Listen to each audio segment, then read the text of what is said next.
अस्सलाम वालेकुम। उम्मीद है तासु टोल बखैरियत सरे।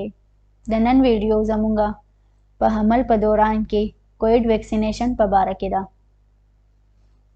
چې सब वैक्सीन लगावल पकार दी और د दीना मोर ته और माशूम ته څه نقصان شته خو نه.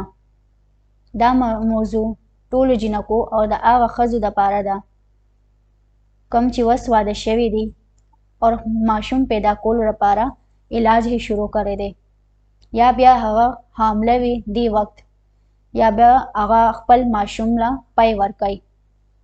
د ټولو دنیا ساینسدان او ډاکټر دا رایه ده چې ټولو ښځو ته ویکسین لګول پکار دی.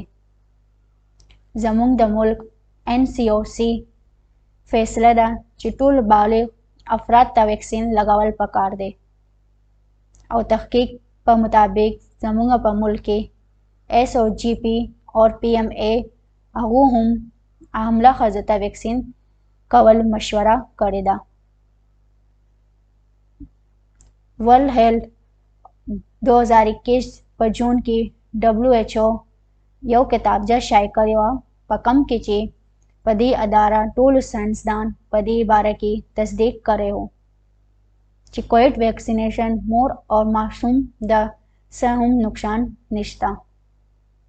حقیقت دا دی چې ډاکټرز او ساینسدان 22 میاشتو پهله دا کتلی و چې څه ښځه حامله وي او هغې ته کوویډ بیماري وي نو هغه شدید بیماري کیدی شي خو نه، او په دې بیمارۍ کې د هغې څه کیدی شي، او د دې وجه حمل په دوران کوویډ ویکسینیشن لګول ضروري ده.